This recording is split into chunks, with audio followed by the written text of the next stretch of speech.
During the hot summer months, having a functional air conditioning system is essential. However, if the air isn't blowing as coldly as it should, the condenser may have a problem.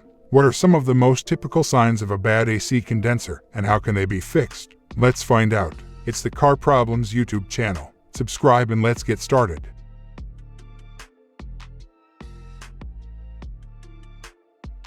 Bad smell from vents. Your air conditioning system may begin to develop mold and bacteria if you don't maintain it. The next sign of bacterial and mold growth is an unpleasant smell. Normally, moisture drains from the AC heater box, but when the system isn't functioning properly, it's possible for it to become trapped inside.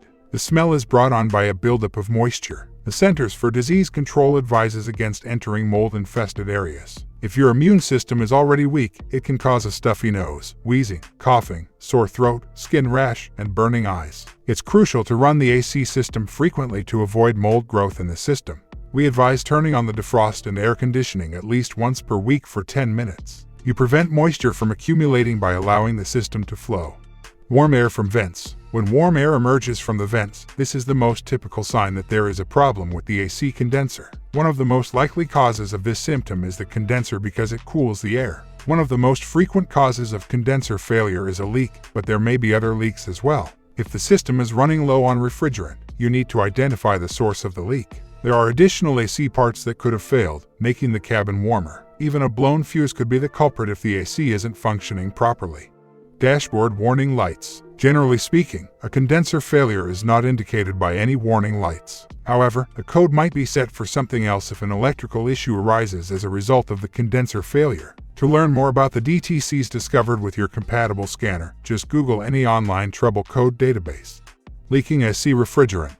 Installed at the front of the car, the AC condenser is susceptible to damage and leaks from rocks and other objects. As a result, it happens frequently for the condenser to become damaged and leak. Furthermore, any nearby air conditioning parts could begin to malfunction and leak refrigerant. You'll experience cooling problems if the refrigerant starts to leak. On a hot day, warm air will blow from the vents, leaving you to perspire.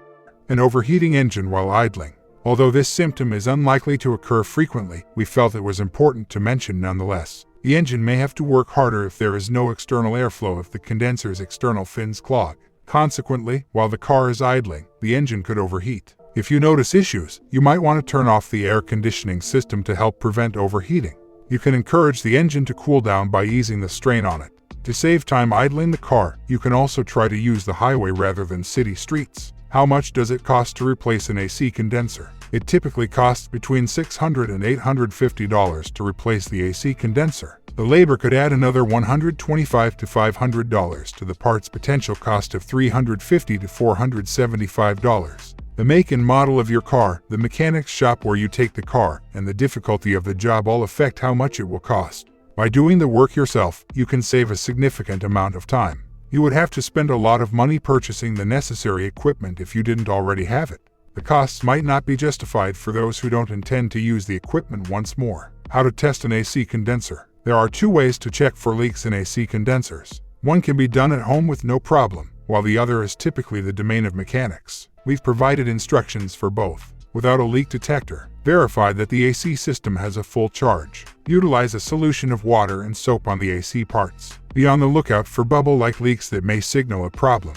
The condenser, compressor, and evaporator can all be used for this. However, AC leaks are frequently very small, making it challenging to find them without the proper tools. The AC system must be drained and refilled for this technique, but Freon dyes, which are frequently a better alternative, are also accessible at auto parts stores. Additionally, unless you are familiar with the fundamentals of charging the AC system, you won't be able to use these dyes. With a leak detector, verify that the device is fully charged. Cut the engine off. Only perform the system analysis on a wind-free day. With your leak detector, check the system to determine its source. The condenser will then be checked for clogs if there isn't currently a leak. You can get the necessary information by checking the pressures with an air conditioning manifold gauge. With the appropriate amount of refrigerant present, there will be high pressure when the condenser is clogged. On the low and high sides, there were noticeable high pressures. Hope the information was useful for you. If so, please press the like button and subscribe to the channel.